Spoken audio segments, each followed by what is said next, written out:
Greetings. This is Rosalind Parks with National Network View News. On tonight's broadcast, Brian E. Muhammad with the Final Call News discusses China's human rights abuses of Uyghur Muslims and other ethnic groups in China's Xinjiang region. Later in the show, Delphine Sellars with Urban Community AgriNomics discusses their nonprofit organization, its partners, and support for Catawba Trail Farm. Lastly, Nai1, rapper and recording artist, will share her personal journey to rapping and recording professionally. Before we delve into the top news, let's do a recap of the current events that we covered this week. On yesterday's broadcast, I spoke with Dr. Akili about the growing concerns over the CVST blood clots and other reactions being reported after taking the COVID vaccines. What exactly is a clot?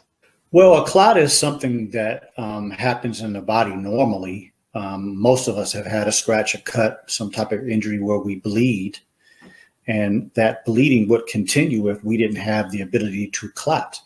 And so we have what we call clotting factors that are produced by the liver and other tissues. And then there's a specific blood cell type called platelets that actually clump up and produce what we see as a scab. And so that is the actual purpose of a clot, is to keep things from bleeding, keep us from bleeding to death when we have any type of injury. Okay. Now, is it normal for a person to develop blood clots? Yes, in those situations that I'm talking about. So, and then another example would be like a woman when she gets pregnant. There actually is a clot formed around that sperm and an egg after conception, and it starts to grow. That is considered a foreign body to a woman's body. So the body actually produces a clot around that to protect that growing baby. And so in situations like that in the human body, there are many normal reasons that we should produce a clot. Yesterday, Thomas X shared his thoughts about the senseless gun violence affecting the community and the recent killing of 7-year-old Jaslyn Adams at a McDonald's parking lot in Chicago.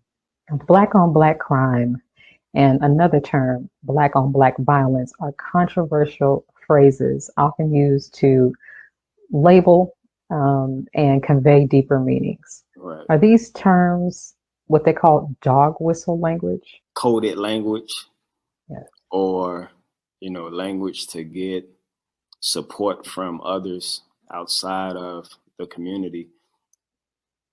Well, there's a yes and no attached to that, because we are unable to deny that violence happens within our community.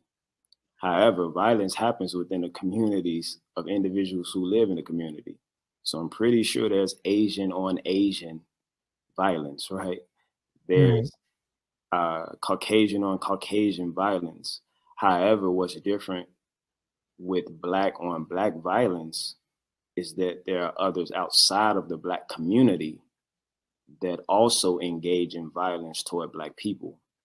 So with that term, it's possible that it's used as a dog whistle term or coded language to have others justify the violence that they commit on our community. However, we are unable to completely deny the fact that we have to deal with the issues within our own community of this violence against one another. Our NNV News anchor, Brother Willie Muhammad, was joined by guests, Dr. Gary Clark and Sister Sadia Kareem, who discussed the recent news stories and constant injustices being committed by police against Black people in America.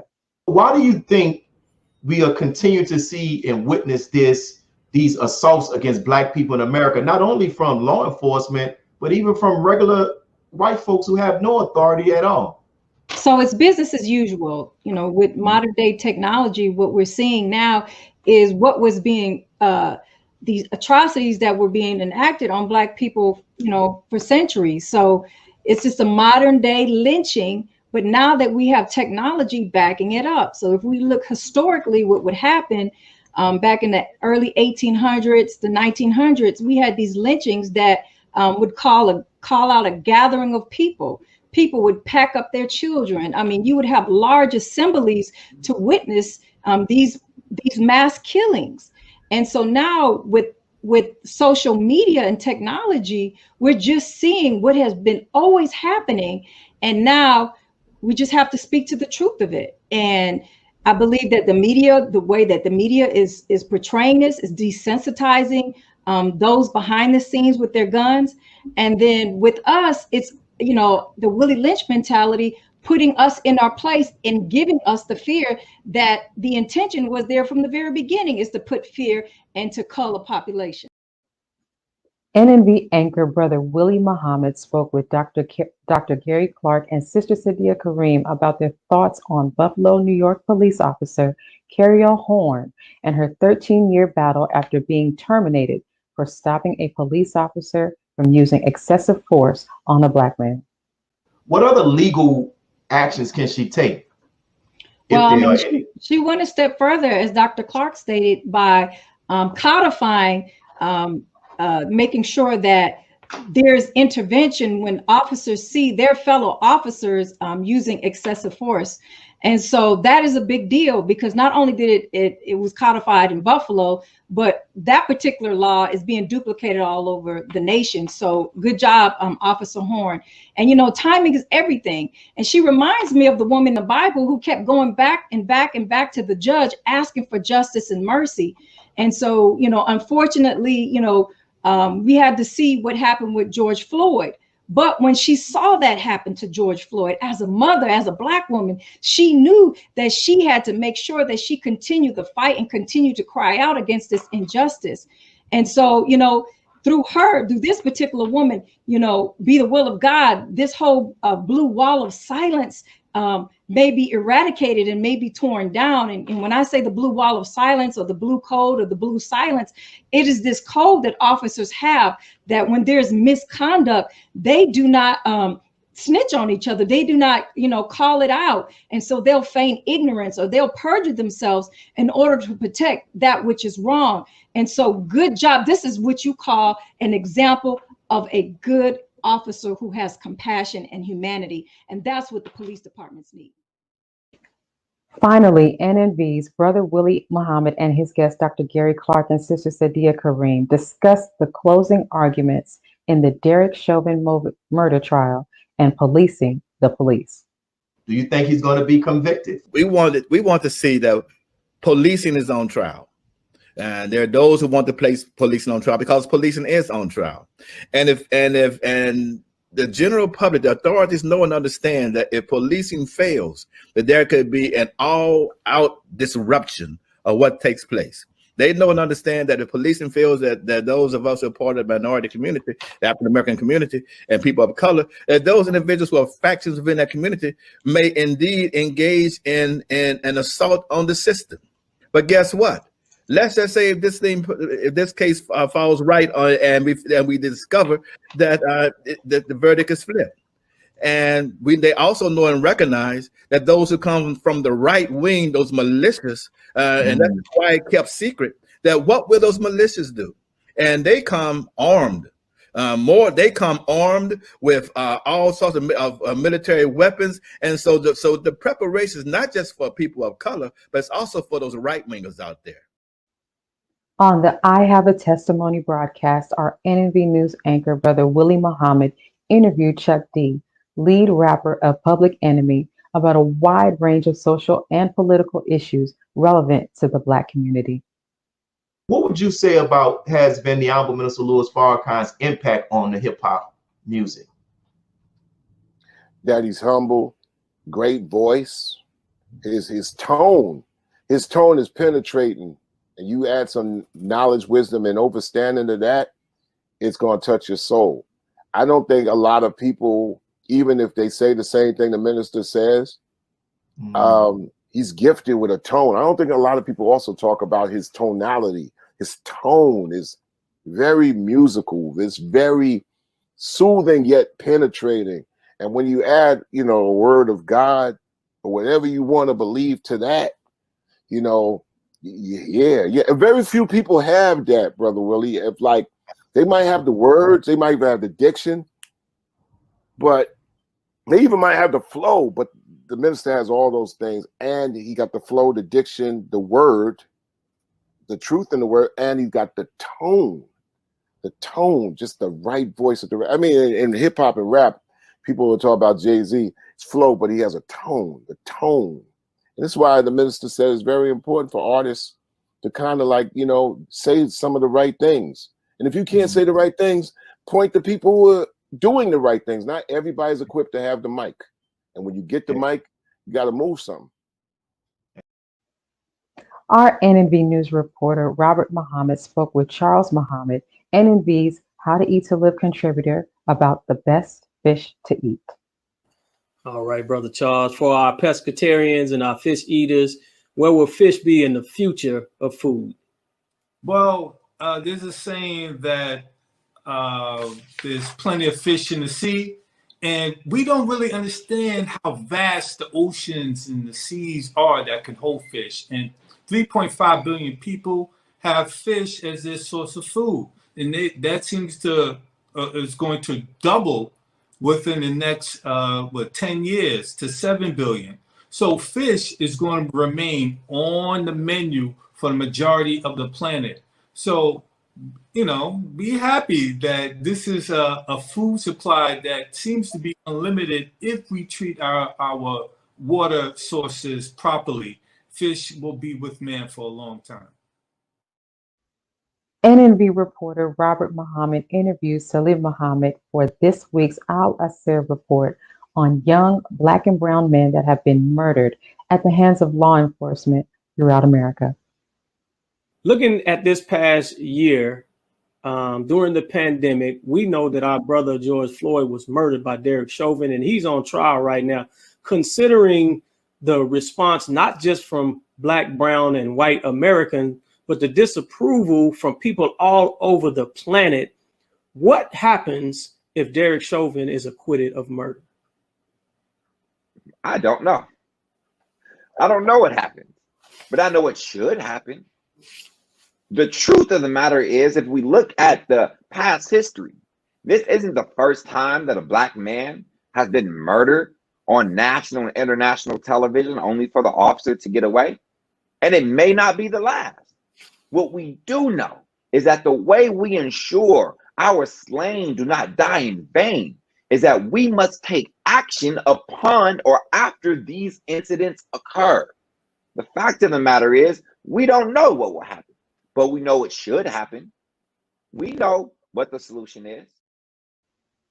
NNV's Robert Muhammad questions Salim Muhammad about Black independent education and the new education paradigm of the 21st century. Why is there a need to have a new educational paradigm in the 21st century? Yes, sir. Well, that's simple, because it's terrible. The current paradigm of education is absolutely terrible. And there is not one iota of evidence anywhere that suggests that education in the United States of America works. It need not look further than ourselves. Go and ask yourself and look in the mirror and really question whether or not you understood what you read or what you heard today. Go and ask yourself whether or not you learned that's what you needed that can make you a free and independent person. That's a simple question. It's terrible. The Honorable Elijah Muhammad taught us you need not condemn a dirty glass. Just put a clean glass next up to it. Let us pause for announcements from our sponsors. When we return, NNV monthly contributor Brian E. Muhammad will be on for the Global View. We'll be right back. Be a part of the force that powers truth in journalism. Your support helps us to highlight solutions for a brighter tomorrow. Go to nnvnews.com/donate.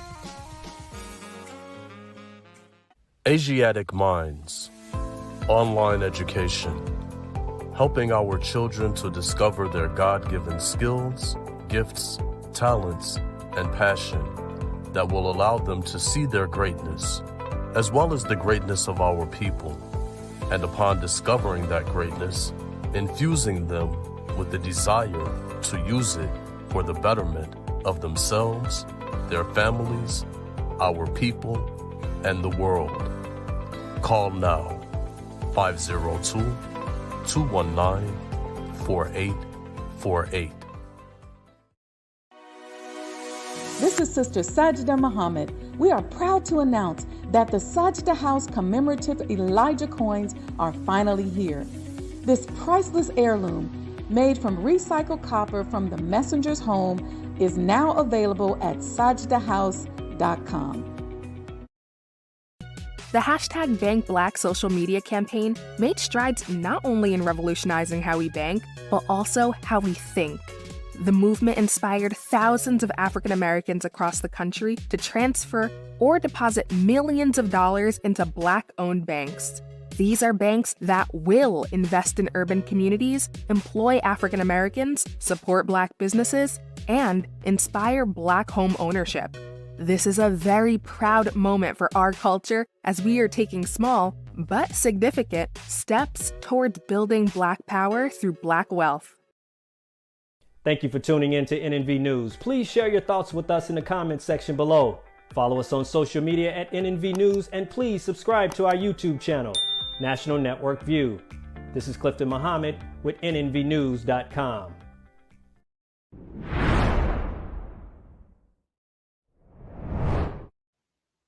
According to human rights groups, China is engaged in the sterilization of Uyghur women, forced labor, and other human rights abuses, which China's government denies. We already know about the forced labor camps, and yesterday we heard utterly heartbreaking testimonies from Uyghur women who have been systematically raped, sexually abused, and tortured.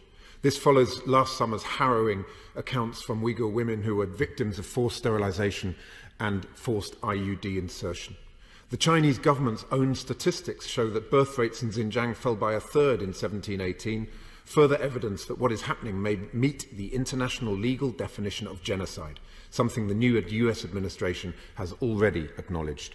Last month, the Foreign Secretary rightly condemned the events in Xinjiang as barbarism we had hoped lost to another era. So surely the time for tangible action has now come. First, where on earth are the Magnitsky sanctions that we on these benches and members from across this House have been calling for since last June? The Foreign Secretary said the body of evidence in Xinjiang is large, diverse and growing, and we know the names of the senior Chinese officials who are responsible for these atrocities. The US sanctioned them last summer. Who in government is holding this up? Second, 20% of the world's cotton comes from Xinjiang. We welcome the steps the government has taken to help UK business cease being complicit in forced labour, but they did not go far enough. Joining us is Brian E. Muhammad with the Final Call News. Greetings, sir. Greetings, Sister Rosalind. And first, before we begin, let me say to all the Muslims who are out there fasting, Ramadan Mubarak, blessed Ramadan to everybody. I'm glad to be back with you. Thank you. Your article in the Final Call News is entitled Justice for Uyghur Demands Changes in China. Why is China cracking down on Uyghur Muslims and other minority ethnic groups in its northwest Xinjiang province? Well, this has been a long time issue between the groups of people in that area and the Chinese government. It's an area that is considered East Turkestan by some who dispute the area that, and China, of course, is saying that this area belongs to them, and that's where they get the name Xinjiang from. And the problem, according to the Chinese government, the officials say that the actual problem with the Uyghurs is that the Uyghurs are a group of radicalized Muslims, as far as what China is saying, because the Uyghurs, which is the largest ethnic group in that area, are in a battle and has been in a battle really since around 1949 and beyond, but truly since 1949, in a battle for self-determination, because they are not Chinese people. They have their own language, they have their own culture, and they want to be independent of China. And so they have been in this all-out battle over the years for self-determination. And the Chinese government is saying that because of that battle or that struggle, they have become radicalized and have been influenced by so-called terrorists from that area. And so you will hear the Chinese government say, well, our fight with the Uyghurs is an anti-terrorism fight, is a fight, to put down a potential insurgency of a group of people who want to destabilize or unstabilize China in order for them to realize their own independence. So this is kind of the root of the problem. Now, we just heard in the clip that a list of some of the human rights abuses. What human rights abuses is China being accused of that we didn't hear about? Well, the main one that a lot of the human rights organizations and groups are raising is this accusation of being a forced labor, that they're saying again that China is imposing forced labor, that China have established what will be synonymous by, again, these are what critics and human rights organizations are saying will be compared to concentration camps, and they are being culturally re-indoctrinated because, again, the Uyghurs have a quest for self-determination. China is saying that they have, yes, set up not redoctrination, but retraining situations, because they're saying that they want to deprogram, in so many words, the Uyghur people who were indoctrinated in terrorism, if you listen to the Chinese authorities. So they're saying that it's not re-indoctrination, but it's retraining to acclimate them into Chinese society so that they won't have a need to use terrorism and terrorism tactics in their quest for self-determination. And of course, human rights organizations and voices around the world are saying, no, that's bogus. You are re-indoctrinating them in order to remove their culture from them, similar to what we went through here. When they took away our names, our language, our culture, in order to make us the so-called American Negroes that we became in the 400 years that we were here. Right. But so it's the dispute depending on who you listen to. Okay. The Honorable Minister Louis Farrakhan spoke about the persecution of the Uyghurs and other Muslims on the very first day of Ramadan. The minister said, why should Muslims suffer in China and we not go to China and speak on their behalf? What action should we be taking to aid and lend support to the Uyghurs? Well, what the minister said, to go there and one, to find out what's going on. The Honorable Minister Louis Farrakhan, and I know his detractors and his enemies do not lift this reality of Minister Farrakhan, that he has been one of the best humanitarians and peacemakers in the world. When the Sudan was going through their problem, he went there. He went and talked to the different sides. He's a principled man. So in other words, he don't just take the side and say, well, I'm with the Chinese or I'm with the Uyghurs. We find out what is actually going on and we fight against oppression. So the Honorable Minister Louis Farrakhan said that he was really talking to the Muslim world when he made those comments. That we are a world. China is a country, Myanmar, which is another place in that region that is having problems, and the Muslims there are being persecuted, right?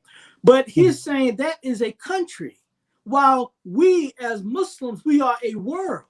So why do not those at the base of our world in Mecca send people there and negotiate and study what is going on and lift your voices for the Muslims who are suffering in these situations? So the minister was saying, this is what we have to do. We have to be in a position to go there, but again, not taking sides, but go there for the sake of justice, because it is injustice and it is aggression that Allah hates. You know, so when we have a situation where people are fighting like that, you find out who is the aggressor. And again, you're not taking sides. What you're on the side of is justice and putting down aggression. The U.S. State Department annual country reports on human rights practices for 2020, called China's Treatment of the Uyghurs, Genocide and Crimes Against Humanity. The U.S. Congress has introduced a bipartisan resolution to refer the Uyghur matter to the United Nations. Is the Biden administration likely to refer the resolution to the UN? You know, Sister Rosalind, that remains to be seen. It remains to be seen because there is a hypocrisy that goes on where China is concerned, not necessarily on the part of China. China has a role in it, but on the part of the United States. And even when we talk about the Muslim world, the reason why the Muslim world is slow to act on these issues that affect Muslims in the world, like in China, is because they have an economic interest in play. China is the second world economy on the planet, second only to the United States. So China has its tentacles economically in every region of the world, Africa, the Middle East. And even though the United States talks this game about China this and China that, they only step but so lightly where China is concerned, because they still got to do business. So they're not quick, like the Secretary of State was asked about, well why don't we boycott next year's Winter Olympics that's in Beijing in 2022? He said, well, that's not really on the table. We're not trying to do that. We want to have talks first. And he said out of his mouth, we still have to do business with them. So it's economics. It's a lot of factors involved. So whether the Biden administration will listen to its own Congress people and others who are saying, you must be the voice to take this to the UN, you know, and even if they take it to the UN, again, China does business with many of the member nations. So China, like America, is in a position where, you know, who gonna step to me? Really, step to me. Step to me. Thank you, Brother Brian, for joining us and adding your insight to this very important discussion about human rights and its violations. Thank you. Let's pause for announcements from our sponsors. Delphine Sellars, Executive Director of Urban Community AgriNomics, UCAN, will be on later to talk about the Catawba Trail Farm and how it serves the community. We will be right back. Be a part of the force that powers truth in journalism. Go to nnvnews.com/donate.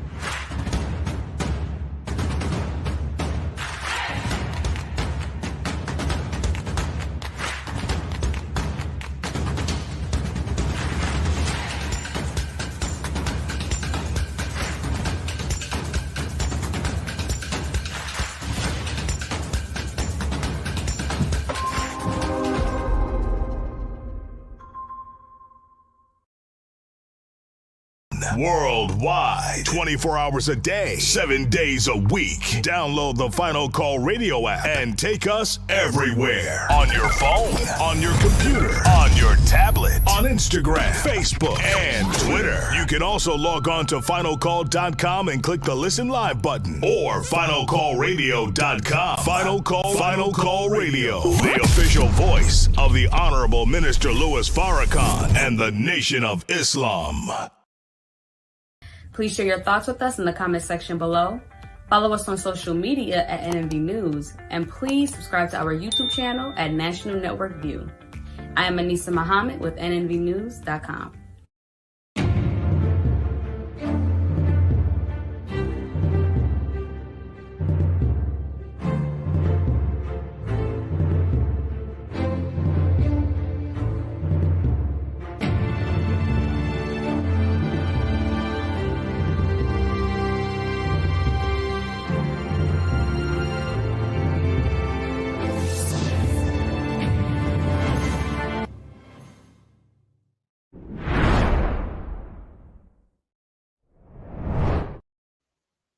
A variety of agriculture, vegetables, fruits, and plants are grown at Catawba Trail Farm, which is supported by Urban Community AgriNomics, a nonprofit organization.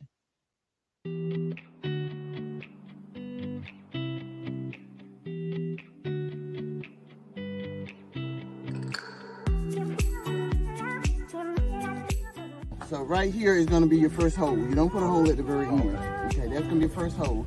And that's your model from that point on. Okay? Good amount of force. Let it start to turn.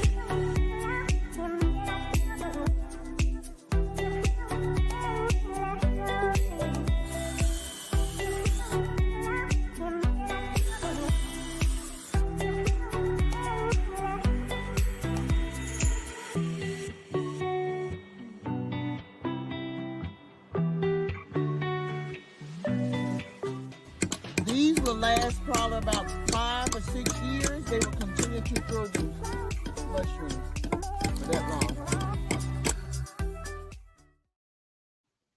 Joining us to tell us more about the farm is Delphine Sellars with Urban Community AgriNomics.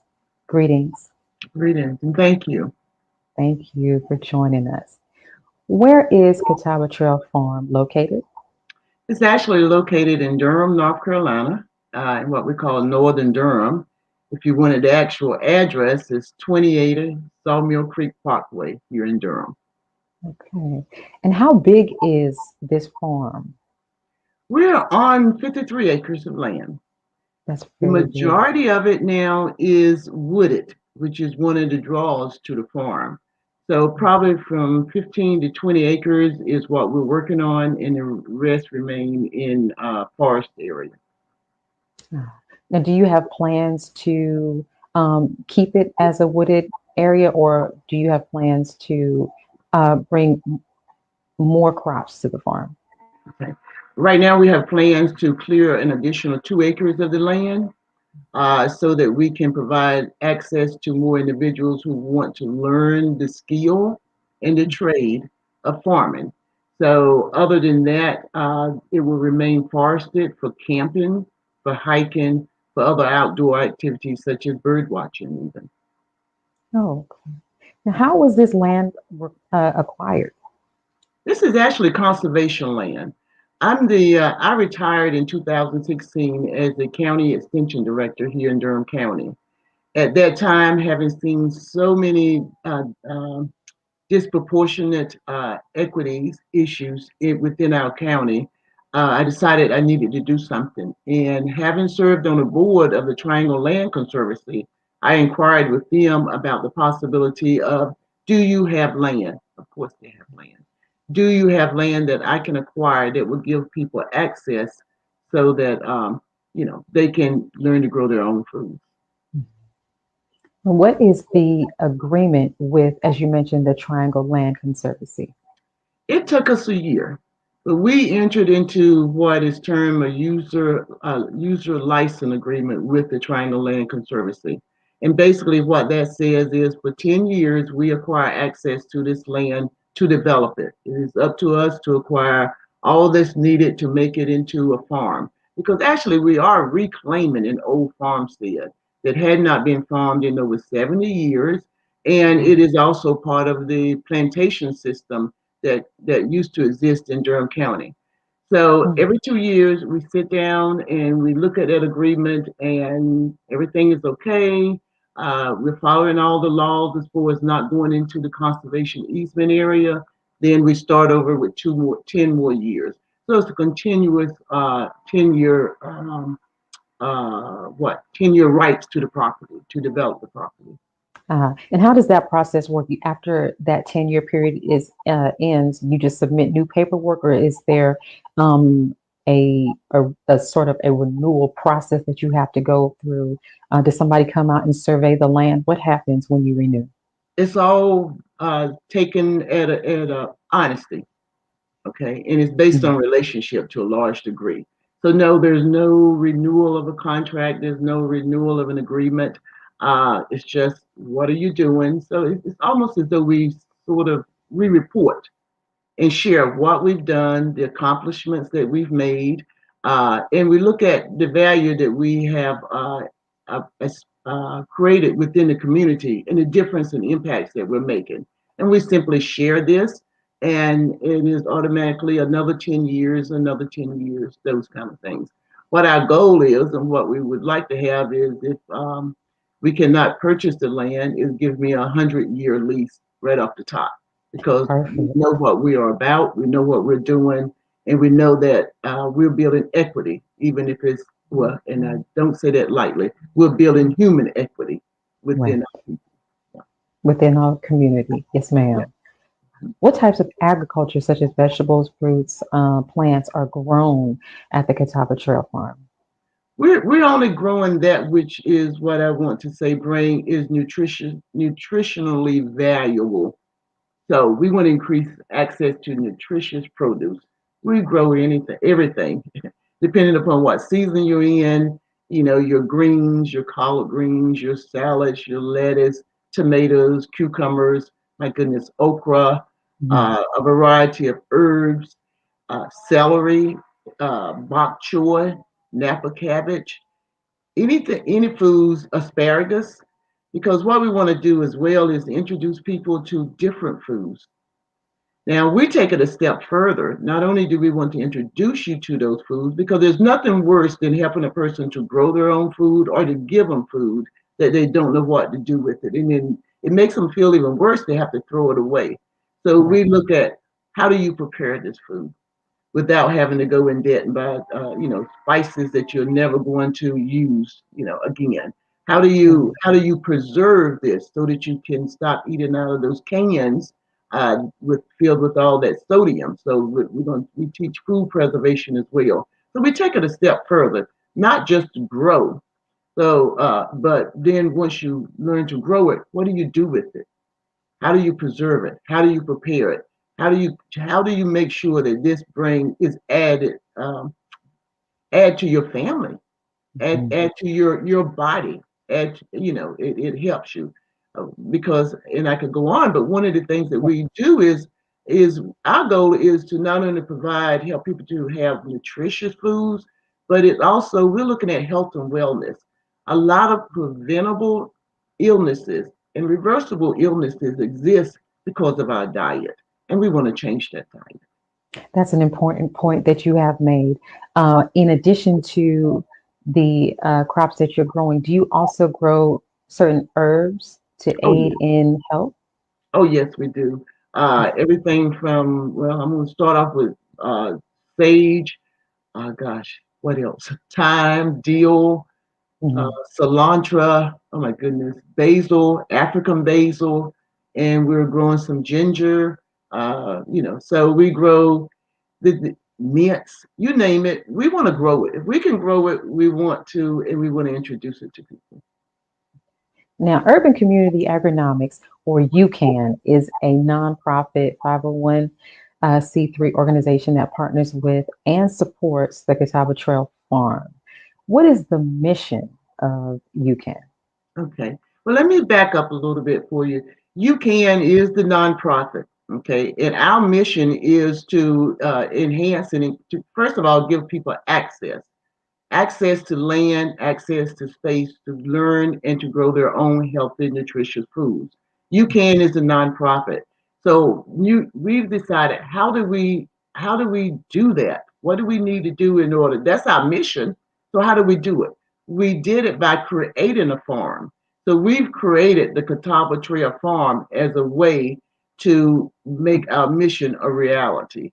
So we are, UCAN and Catawba Trail Farm are almost one in the same, with UCAN being the one who is responsible for bringing the resources together that we need, whereas the Catawba Trail Farm is where we use those resources to enrich the lives of others.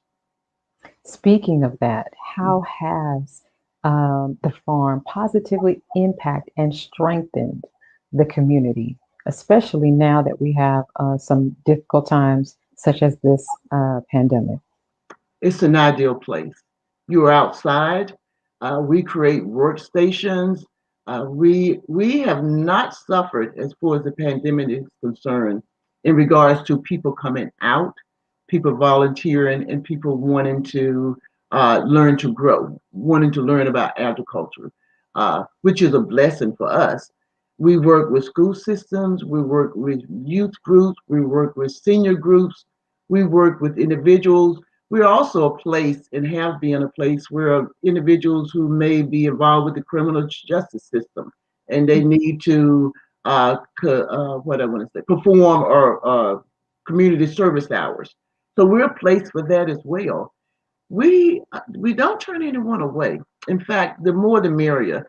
It's a place where you can actually walk a trail, Catawba Trail trading path to a tributary of the Little River. We institute, such as the video you showed, programs for our youth, inoculated mushroom laws. Who would have thought, grow your own mushrooms. And then you can take them home with you. And we realize that not everyone has a field or a yard or any of those things.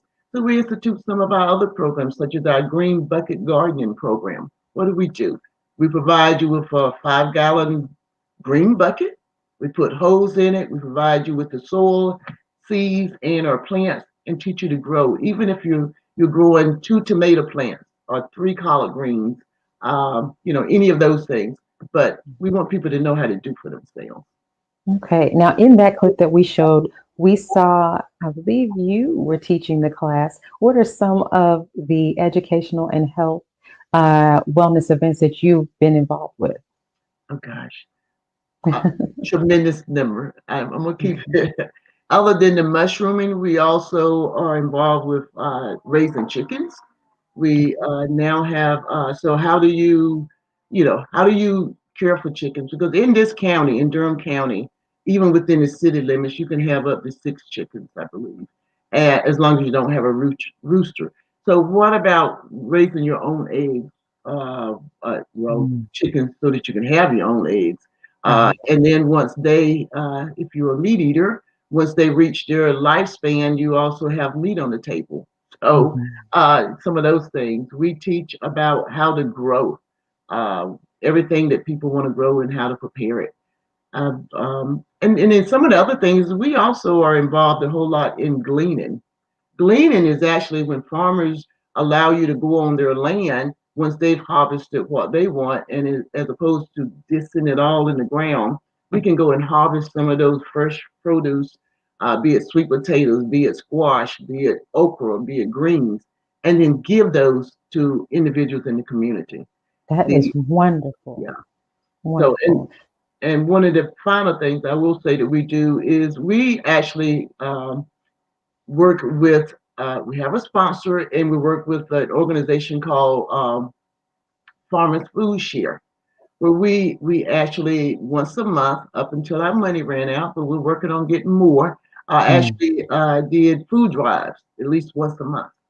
And that was anybody in the county. And on an average during that time, we served on an average 200 people that directly impacted over 400 per month. Wow. Now, Miss Delphine, you mentioned before the money run out, I want you to very quickly let us know how you can be reached so that those who want to donate can, and those who want to offer their time can reach you. Thank you. You can donate by going to our website. We have a donate button there, which is www.ucan.today. TODAY. You can. Thank you so much. Thank you for joining us, and I hope to see more of you and continue to learn about your farm. All right. Thank you. I enjoy sharing it. Thank you. Let's pause for announcements from our sponsors. Afterward, rapper and MC Nai1 will talk about her musical career, its struggles, and its triumphs. We'll be right back. Be a part of the force that powers truth in journalism. Your support helps to combat false media. Cash App NNV News. Greetings from National Network View. This week's Final Call cover story headline reads, "How much more can we stand?" The painful death of Dante Wright, the traumatic death of George Floyd, and the Derek Chauvin murder trial in Minnesota brings into focus how fragile Black life remains, and the constant, elusive, and almost non-existent giving of justice to Black people. How much loss can we stand? And have we had enough? This FCN Volume Number 28 edition features the middle page article by the Honorable Minister Louis Farrakhan entitled "The Intensifying Universal Cry for Justice." To read more, subscribe to finalcalldigital.com and tune into the all-new Final Call Radio. This is the nnvnews.com Final Call Cover Report. This is Sister Sajda Muhammad. We are proud to announce that the Sajda House commemorative Elijah coins are finally here. This priceless heirloom, made from recycled copper from the messenger's home, is now available at sajdahouse.com. Please make sure you leave your comments and questions in the comment section below. Follow us on Facebook, National Network View, and make sure to check us out on Twitter as well, National Network View. This is Sergio Gutierrez with National Network View, signing off.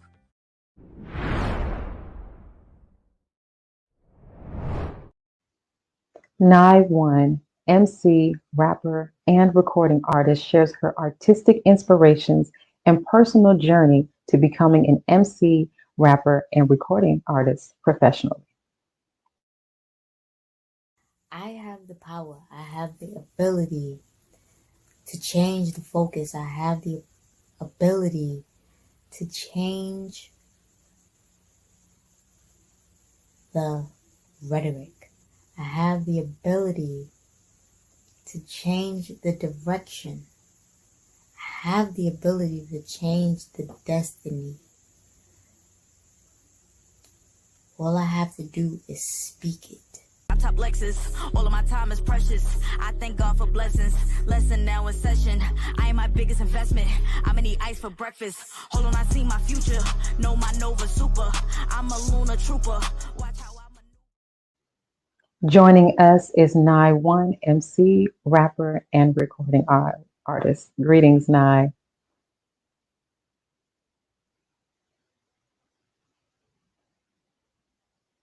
I can see you. I can't hear you. Let's see. Can you hear me? Greetings. I'm so sorry. How are you, sister?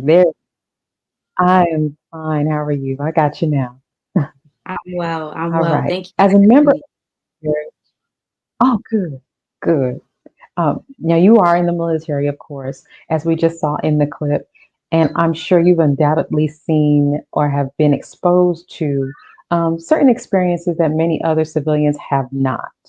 How do those experiences translate into your music? Absolutely.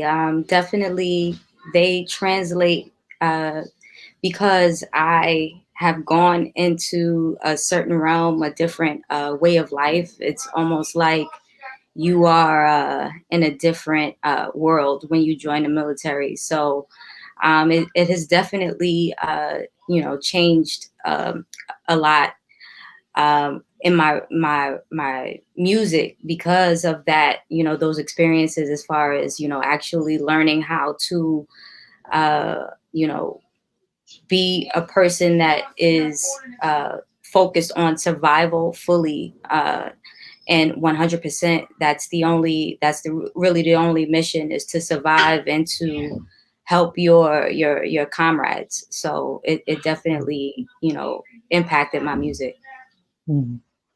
Now, what would you tell up and coming artists, for those at the beginning stages of following their dreams? What advice would you be able to offer them? Never quit. Never quit.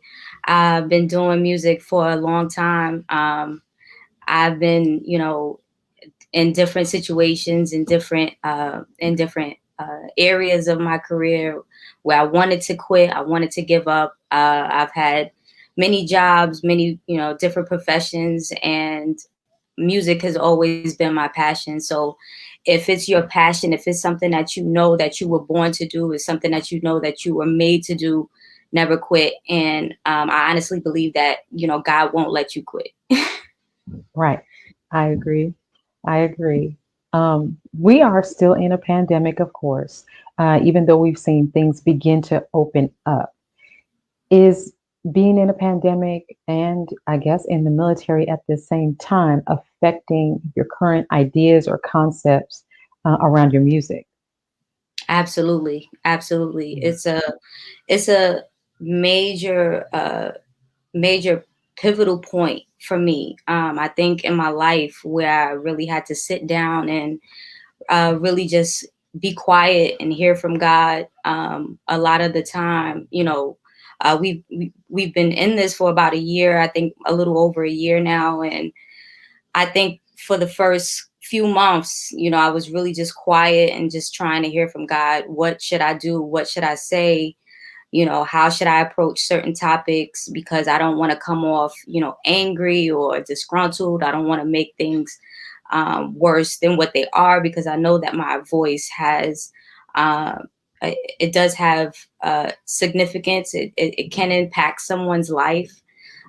So saying the wrong thing, could really just, it could be a bad outcome. So I really just wanted to hear from God. And I've been quiet for, a portion of it. And then I started to get back into it. I started to read and research. And I just really, I really just wanted to make sure that I was saying the right things as best as I can.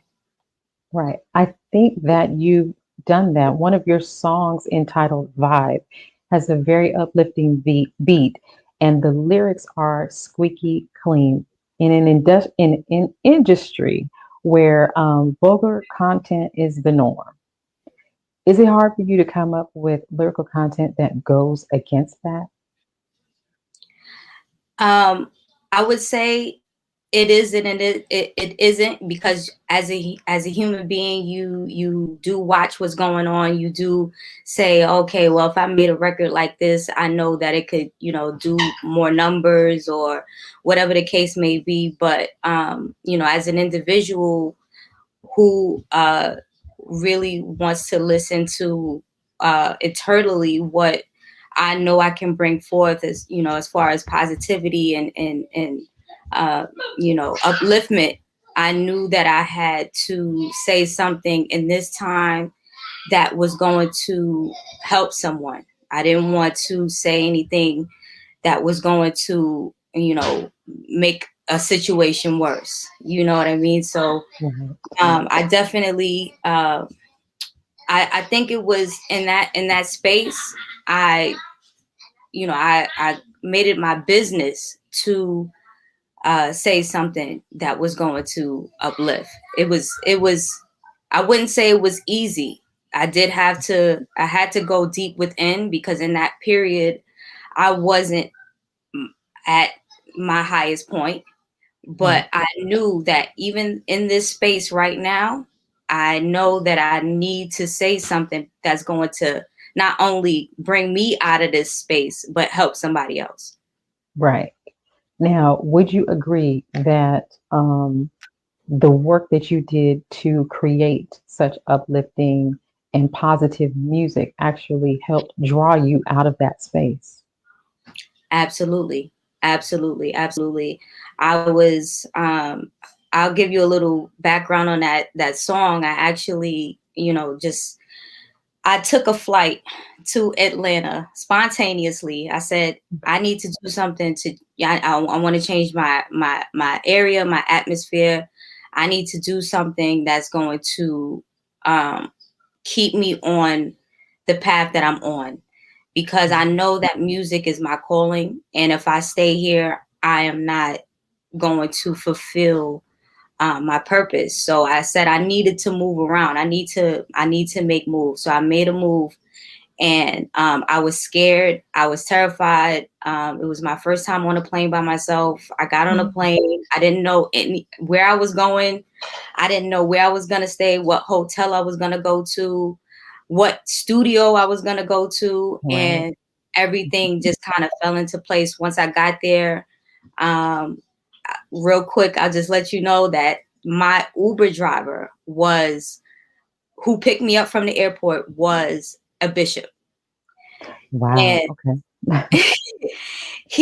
I had to tell a story. He prayed over me, and he prayed over my life. He asked me what I did. He prayed over my career.